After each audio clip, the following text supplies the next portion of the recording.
Finally in Vienna. Welcome to part 2 of this series on my trip to Austria. It's a very brief, short 9-day trip. It's a brief rest before I return back to my army camp, as I'm still enlisted in the army. So right now I'm in Wien International Airport, Austria, so in Vienna. So I'm going to be heading to Wien Hauptbahnhof, which is where my hotel is, the central station. And today we'll be going to the Belvedere Palace, if that's how I'm pronouncing correctly. And tomorrow I'll be showing you around more of the city and how to get around the city using a special city pass, and also how to get from the airport to the city, which is only 15 minutes. It's actually pretty close and near.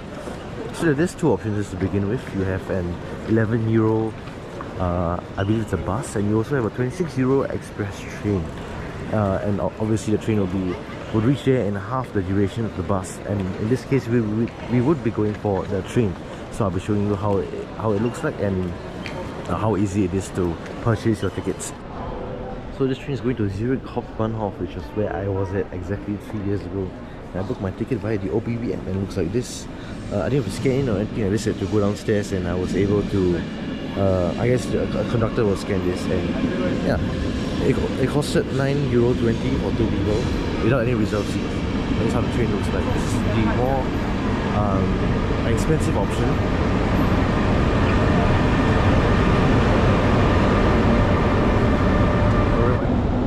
Here it is.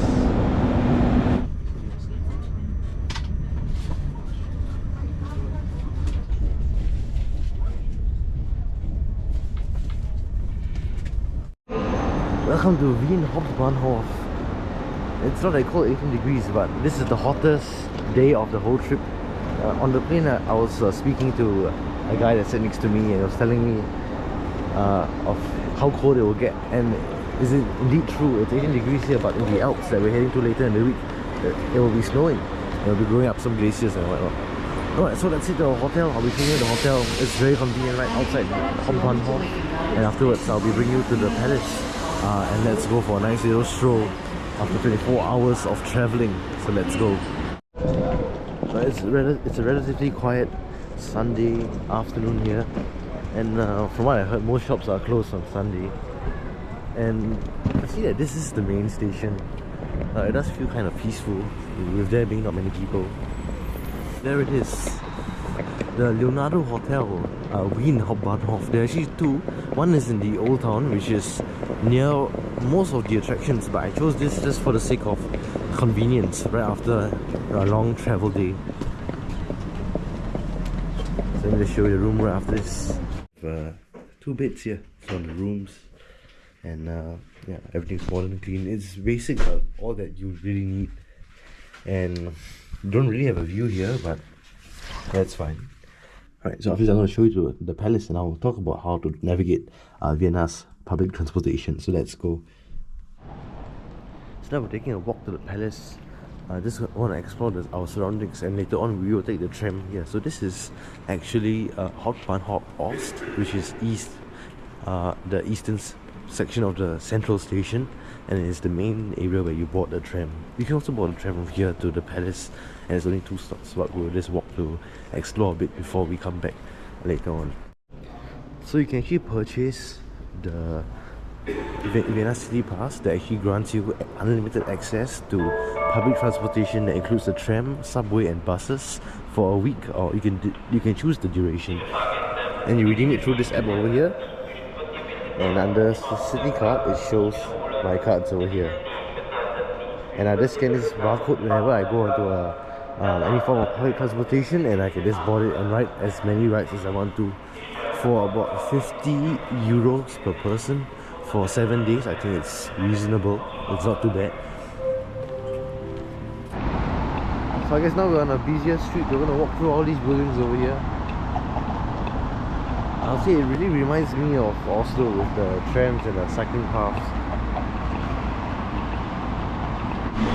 Right, so this is the Belvedere Palace. Again, not sure if I'm saying it correctly, but what I'm seeing is that it's an 18th century palace that houses art from the Middle Ages to today. Also, if you're a fan of portraits and all that, I'm sure this would definitely be a place that interests you.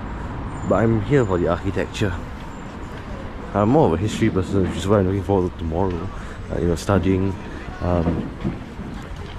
World War II history. So, and you'll see why tomorrow, as there are a lot of areas that are pretty significant with and associated with the rise of Hitler in the past, and some areas that have been preserved from the times that he gave speeches in Vienna. The exact areas, they're still there, like the Heldenplatz. So we'll be seeing those areas tomorrow. So again, like I said, tickets cost €8 to go in, but it's free to walk around outside and take pictures of the outside to admire the architecture. Also, I guess this is another courtyard. I guess the back was being under renovation. So you have the front over there. I think you can get a really nice picture from the middle there. Well, it's a Sunday, so everyone seems to be just chilling and living their own life. Very nice and relaxed. Oh, this makes a good thumbnail of the video, which is why you see it as the thumbnail of the video. So, yeah, I mean, it looks majestic. It reminds me of Buckingham Palace, not gonna lie, in the UK. It's also on the first Saturday of every month. All the museums are open from 6 to 1 AM, if I'm not wrong. You can go in for free on the first Saturday of every, or is it first Saturday of October, if I'm not wrong. So next week is the first Saturday of October. I'll be back in Vienna, and unfortunately I won't be filming that portion of the video, as I'll be heading back to Singapore by then. But just letting you know here. Okay, so I realized I haven't really properly introduced this series yet. So it's a 4-part series. Anyway, it's only going to be a 9-day trip here in Austria. So after this, these 3 days here, which will be covered in this video, I will be in Salzburg, which is about 2.5 hours away, followed by a 4-day trip in Schladming, which would be in the Alps. And while I'm there, I'll be doing a nice trail run, going to Hallstatt. There will be a separate video, and going up the Dachstein Glacier, which is a glacier in Schladming. So there'll be a lot of hiking as well. So you will see the change from autumn, I would say, to winter, as Schladming itself is already in the negatives by the time I'm there, as compared to here, which is well above zero. So we will see the difference and see how the climate changes as we move towards the Alps and we go up into the mountains. So right now, I would just want to introduce you to this cafe that is right next to the Belvedere Palace. So a nice place that you can head to. It's like a Greek and Austrian fusion restaurant cafe that I'll be showing you in a bit. And afterwards, I'll wrap it up for the day. As, like I said, 24 hours of traveling. It hasn't been making me very energetic and full of energy, Just walking to the cafe and stumbled upon this place, which is a memorial, and you see the sign, you see the wordings there in Russian, and the year 1945 marking the end of World War II. Okay, so I just realized, so the reason for why it's in Russian is because it's a monument that commemorates the Soviet soldiers that were killed during World War II, during Vienna's offensive. So they were fighting against the fascists, the Nazis. So there are a lot of anti-fascist monuments that we'll see across the entire video. So very well preserved buildings. The way that the buildings are all very well preserved reminds me a lot of London. Alright, so you see this is a very famous landmark in Vienna, which is a tribute to Karl Philipp, who was the Prince of Schwarzenberg. So I guess this guy commanded during the French Revolutionary Wars and the Napoleonic Wars. I guess when you see views and things about Vienna, you always see his picture popping up. So this is the place I was talking about. It's known to be a pretty popular Sunday reservation, but doesn't seem to be too crowded because the prices seem to be reasonable as well. So starting off with hummus pizza. Prosecco there. Thank you.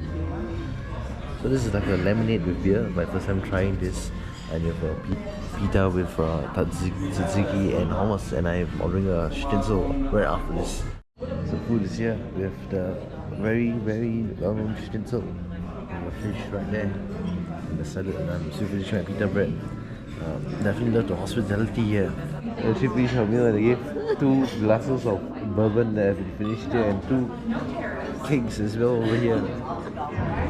And their bill came up to 69 euros with a €5 tip, and they even gave us some tea after that. So I'm frankly quite speechless as I never see such service in Singapore. Alright, so I just had a very fabulous dinner. They kept giving us things after things after things. Like I had 2 shots of bourbon after the beer I had, and there was also cake. I also had a prosecco as well. Yeah, and the service is fabulous. So it's just feel really tired right now as well. So it's been a very long day, more than 24 hours of traveling just to be here in Vienna. So I shall end film for today. I shall see you tomorrow, where we will explore a bit more of what to expect in the old town. So I shall see you then. Good morning. So today we have decided to walk to that same area near the Hotel Imperial at yesterday. So we're gonna go for a nice breakfast at the cafe. So currently it is just around 9:35. So had a very good sleep after 24 hours of traveling yesterday.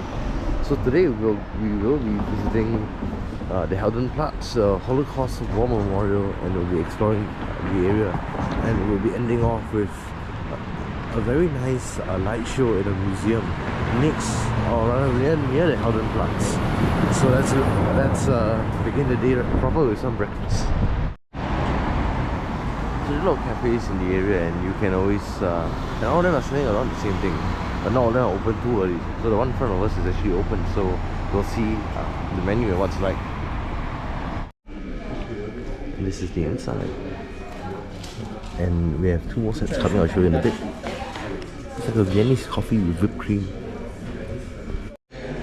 So this is like an eggs benedict with smoked salmon and shrimp, and it's a pure eggs benedict. It's all really elegant, and this place was actually established in 1861. And even hosted the Soviet army for celebrations after the end of World War II. So that was really a fabulous breakfast, about 49 euros for the 2 eggs benedict and the 2 coffees, together with a Sachertorte cake, as you have just seen, like a chocolate cake. So now we'll be walking to the Heldenplatz, which is a very historical monument, and a place where Hitler actually delivered his speech after the Anschluss, or was it before? Well, you can see that picture over here that depicts how it looked like in the past versus today. So we'll just be heading to that area, along with the Judenplatz Holocaust Memorial. Alright, after a bit of walking, we are now at a main street where there's a lot of shopping available. I came here yesterday to, oh yes, that statue at the front that I talked about yesterday is in front, the Schwarzgurt. I don't remember the name, but yeah, the one, the horse, the guy in the horse is in front. So I came to the Billa over here, like a supermarket yesterday, just to get some groceries. But in the morning and at night, it does seem very crowded, and it's bustling. It's definitely more crowded than Hauptbahnhof. Okay, and here we are. So the white structure is actually a monument against war and fascism.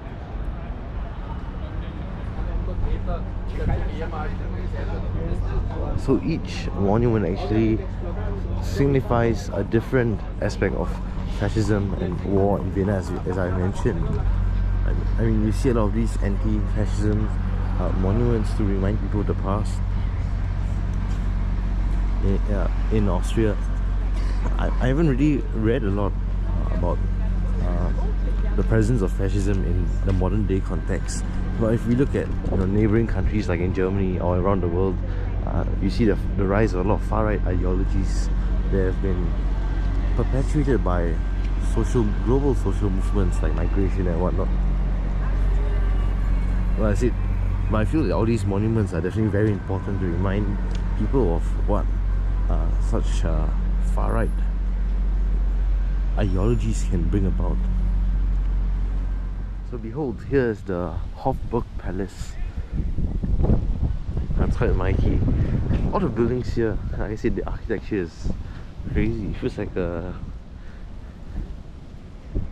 like a more peaceful, less crowded version of London, to be very honest. when the sun is coming out. You know?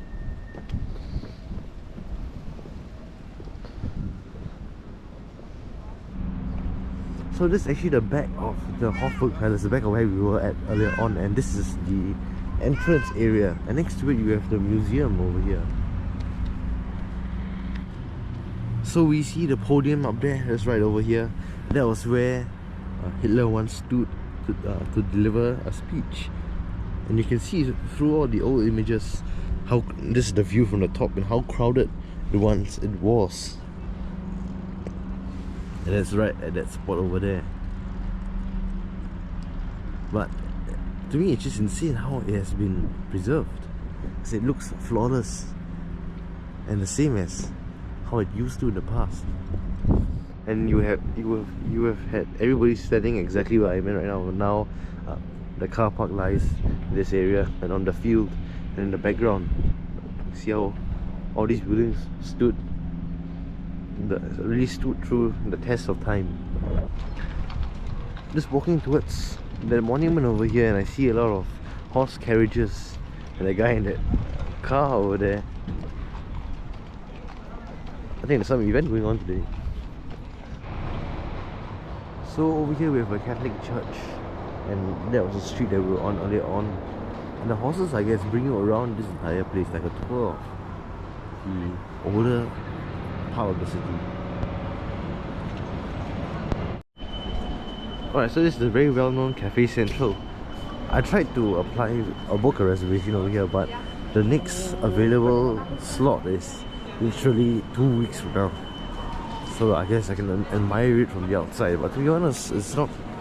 I guess the only thing that's different is the architecture of the cafe, but nonetheless the food served would be very similar with what is offered at many other cafes around the area. Alright, so right after this I'll just be walking around and I'll be heading for dinner later on. So I'll show you the dinner place. It's called Cafe Landman, if I'm not wrong, and afterwards we will be going for a light show at a museum. So now I'll be showing you the dinner place and afterwards the museum. Well, on the way there, let's look at what I bumped into. St. Stephen's Cathedral. The architecture is just, I don't know how to describe it. It reminds me of the cathedral in Milan that you see online. Just another perspective of it. So now I'm going to show you how to use the subway system over here using the pass. And conveniently, the escalator over here leads down to the subway station. Oh, so there is really nothing to scan here at all. It's really based on trust. I just walked in here. No one said I'll check anything. Anyway, so I guess you can just walk in and take the train, but definitely do purchase a ticket before coming.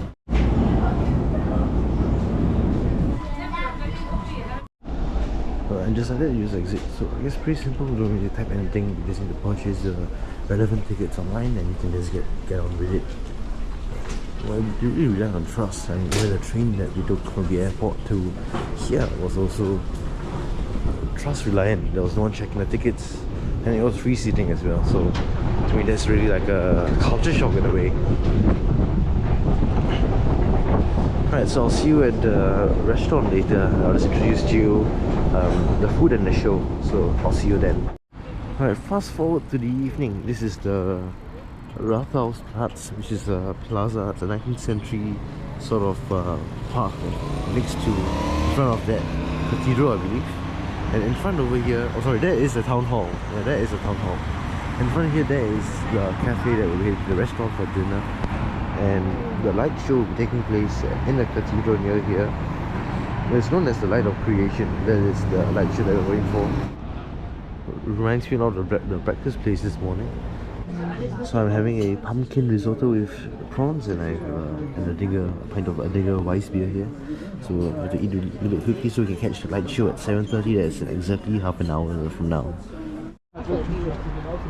Right, just finished my dinner. That was a rather classy dinner. The risotto was probably one of the best I've had, behind the one I had in Norway. And yeah, so this is the show where it's held at. It's called the Light of Creation in this cathedral. It's a very gothic kind of style. It reminds me of a lot of, I mean, in general, European cathedrals have this sort of vibe to them. And with the purple lights into the overcast evening sky. So it is a vibe. Alright, so I might take it down here. Still relatively early as it closes at 7:25 admission into the venue. I see a lot of people are here already. So this cathedral was built in the 16th century. No, sorry, in the 18th century, in the year 1716. And later you'll see the light show and how it comes on. There's this brochure over here, you can pause to read if it's clear enough. Yeah, so let's wait for the show to start.